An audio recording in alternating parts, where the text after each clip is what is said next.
Menino de 14 anos é baleado durante a operação das polícias civil e federal no Rio de Janeiro. A família de João Pedro ficou 12 horas sem saber o número de mortes em 24 horas. A Justiça de Mato Grosso do Sul impõe prisão domiciliar à mulher infectada pelo vírus que se recusou a ficar em quarentena. O Ministério da Educação anuncia consulta a inscritos no Enem sobre a possibilidade de adiar o exame. Donald Trump diz que pode proibir viagens do Brasil aos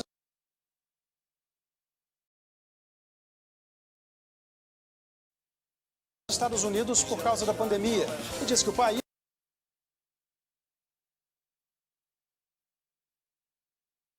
tem problemas.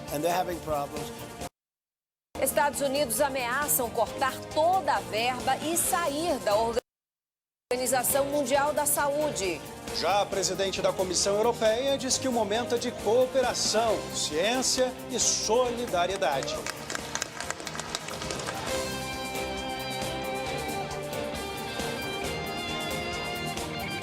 Está no ar o SBT Brasil. Boa noite. Boa noite. O Brasil já tem quase 18 mil mortes pelo novo coronavírus. De ontem para hoje, o país teve um recorde no número de vítimas. Vamos agora até Brasília, ao vivo, falar com a repórter Soane Guerreiro, que tem os números atualizados. Boa noite, Soane. Quantas mortes foram registradas somente nas últimas 24 horas? Oi, Raquel, boa noite a você, a todos que nos assistem. Foram 1.179 mortes de ontem para hoje no Brasil. O número ultrapassa um quarto do total de mortes em todo o mundo nas últimas 24 horas. E com isso também o número de casos foi recorde. Agora o Brasil soma 271 mil casos confirmados da Covid-19, atrás apenas da Rússia e dos Estados Unidos. Segundo o Ministério da Saúde, 106 mil pessoas também já conseguiram se recuperar do novo coronavírus. É com você, Marcelo. Obrigado, Soane. E também no estado de São Paulo, o aumento das mortes nas últimas 24 horas foi o maior já registrado desde o começo da pandemia. A Federação dos Bancos informou que as agências vão abrir amanhã e na quinta-feira, apesar dos feriados antecipados na cidade de São Paulo. Mas o horário será reduzido entre as 10 da manhã e as 2 da tarde. O uso de teste rápido para diagnóstico da Covid-19 tem ganhado força no Brasil. Mas apesar das vantagens, ele tem limitações e precisa ser realizado no momento certo para ter eficiência. Na Coreia do Sul foram mais de 700 mil testes. O laboratório que fez o exame do Leonel esclareceu que falsos negativos, como a gente viu na reportagem, podem acontecer e que após o segundo teste, retificou o laudo do paciente. O ministro da Ciência e Tecnologia, Marcos Pontes, anunciou hoje o início da segunda fase de testes clínicos com o vermífugo nitazoxanidina. O medicamento será usado em 500 pacientes com sintomas leves da Covid-19.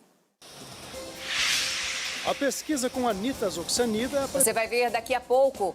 Vacina da gripe entra na última fase com somente 20% de crianças e gestantes imunizadas. Brasileiros que tiveram atraso na aprovação do cadastro começaram a receber hoje a primeira parcela do auxílio emergencial. O SBT Brasil volta já já. Depois da feira, higienize frutas e legumes por 15 minutos em uma solução com hipoclorito de sódio, a popular água sanitária. Para cada litro de água, use uma colher das de sopa do produto. E atenção, o vírus sobrevive por 3 dias nas sacolas plásticas.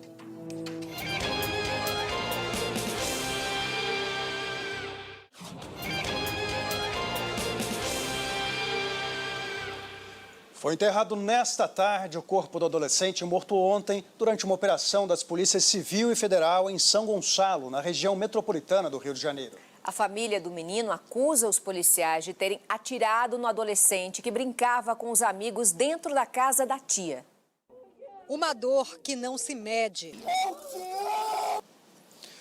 A Polícia Gaúcha apreendeu hoje mais de 16 milhões de reais em veículos, imóveis, dinheiro e celulares em posse de uma quadrilha acusada de lavar dinheiro para o tráfico de drogas.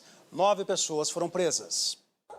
Segundo a polícia, a facção importava 10 toneladas de cocaína por ano para o Rio. Veja em instantes, o Ministério da Educação vai consultar estudantes sobre o adiamento do Enem. Donald Trump diz que o Brasil está com problemas e cogita proibir voos que chegam do país aos Estados Unidos por causa da pandemia. O SBT Brasil volta já já. O uso de máscaras. A recomendação é trocar o acessório de 2 em 2 horas no máximo. Na retirada, evite tocar a parte da frente e lave as mãos imediatamente.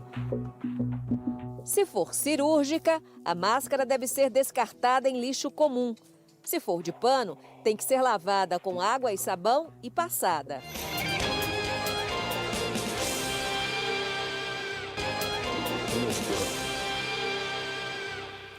A vacina da gripe entrou na reta final em São Paulo, quando profissionais da educação podem se imunizar de graça nos postos de saúde. Até agora, menos de 20% das crianças abaixo dos 6 anos de idade e também das gestantes foram vacinadas no estado de São Paulo. Essa baixa adesão preocupa as autoridades de saúde. Tatiana está no quinto mês de gestação. Legal, sim, se prevenir. Os 7 hospitais de campanha prometidos pelo governo do Rio de Janeiro poderiam zerar a fila por internações de pacientes com Covid-19 se estivessem funcionando. Hoje, o estado ultrapassou a marca de 3 mil mortos pelo novo coronavírus. Entrou em vigor hoje o lockdown no Amapá, o bloqueio total das atividades e da circulação de pessoas em todos os 16 municípios do estado. O Amapá tem 136 mortes e mais de 4 mil casos de Covid-19. No Pará, apesar da medida extrema para conter a pandemia, a taxa de isolamento social caiu. E ímpares. Mais de 5 milhões de domicílios brasileiros ficam em favelas. Esse e outros dados foram divulgados hoje pelo IBGE e serão detalhados no censo demográfico, que foi adiado para o ano que vem por causa da pandemia. A única coisa que temos aqui é a coleta do lixo. A Câmara dos Deputados aprovou um projeto de lei que torna obrigatório o uso de máscaras em todo o país, com multa para quem descumprir a regra. Essas máscaras serão obrigatórias em espaços públicos e privados e também nas vias e transportes públicos. O valor da multa será definido por estados e municípios. Pelo projeto de lei, a multa não será cobrada em locais onde o poder público não fornecer as máscaras gratuitamente à população vulnerável economicamente. A proposta irá agora para a votação no Senado. E mais de 8 milhões de brasileiros começaram a receber hoje a primeira parcela do auxílio emergencial. São beneficiários que demoraram para ter o cadastro aprovado e, por isso, não receberam o auxílio no mês de abril. Leno, não vê a... até que você possa sacar. O presidente americano Donald Trump voltou a dizer que cogita proibir os voos do Brasil para os Estados Unidos. Durante encontro com governadores na Casa Branca hoje, todos os testes de Trump deram negativo. E num tom bem diferente, líderes europeus demonstraram apoio à Organização Mundial da Saúde. No encerramento da Assembleia da entidade em Genebra, na Suíça, a presidente da Comissão Europeia afirmou que o momento é de cooperação, ciência e solidariedade. Quanta diferença, hein? Pouco a pouco, a Europa, que ainda concentra o maior número de mortes por Covid-19 no mundo, vai se acostumando a uma nova realidade. Um mergulho no lago do Hyde Park, solidariedade europeia. Voltando aqui ao Brasil, o ministro da Saúde interino, general Eduardo Pazuello, nomeou 10 militares para cargos na pasta. Esses militares deverão trabalhar com o novo ministro, que ainda será escolhido pelo presidente Jair Bolsonaro. E hoje foi sancionada uma linha de crédito para micro e pequenas empresas atingidas pela crise do novo coronavírus. A Secretaria de Cultura, hoje comandada por Regina Duarte. O Tribunal Superior Eleitoral informou que tem feito acompanhamento semanal da situação da Covid-19 e mantém o cronograma para este ano. O TSE não vai se pronunciar sobre a movimentação do Congresso Nacional nem discutir o adiamento das eleições. O Palácio do Planalto não vai comentar a declaração do presidente da Câmara, Rodrigo Maia. A Polícia Federal ouviu hoje mais depoimentos no inquérito que investiga a suposta tentativa de interferência do presidente Jair Bolsonaro na PF. O Ministério Público Federal abriu investigação para apurar se houve vazamento da Operação Furna da Onça, denunciada pelo empresário Paulo Marinho. Tentativa de interferência de Bolsonaro na PF. O alto preço dos respiradores usados em pacientes graves de Covid-19 tem feito muitos governos improvisarem. No Amazonas, um novo equipamento bem mais barato não substitui totalmente o aparelho convencional, mas vem dando bons resultados. Se tornaram um método... Isso é bonito de se ver. O Ministério da Educação vai consultar os estudantes sobre a data das provas do Exame Nacional do Ensino Médio, o Enem. A consulta vai ser feita na última semana de junho, na página do participante na internet. O ministro Abraham Weintraub anunciou em uma rede social que os inscritos deverão responder se preferem manter a data do exame, adiar por 30 dias ou ainda suspender até o fim da pandemia. Segundo o MEC, já são 4 milhões de inscritos. Quase 5 milhões de pessoas já foram infectadas pelo novo coronavírus em todo o mundo. Além da pandemia, autoridades da Índia e de Bangladesh também se preocupam com a chegada de um superciclone. Evidências sobre a eficácia da hidroxicloroquina no tratamento da Covid-19. Mas, aqui no Brasil, o presidente Jair Bolsonaro disse agora há pouco em uma transmissão pela internet que será assinado amanhã o novo protocolo para o uso da cloroquina no tratamento de pacientes da Covid-19. O uso desse medicamento será permitido já nos primeiros sintomas.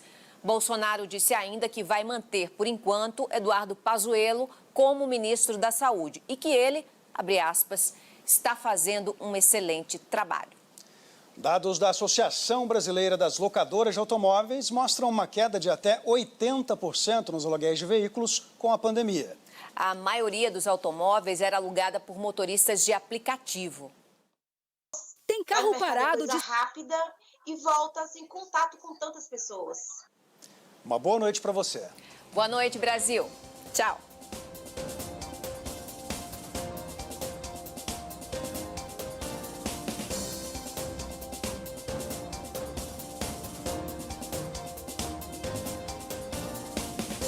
Consultoras e consultores, a Jequiti acaba de fazer uma grande parceria com o Next, o banco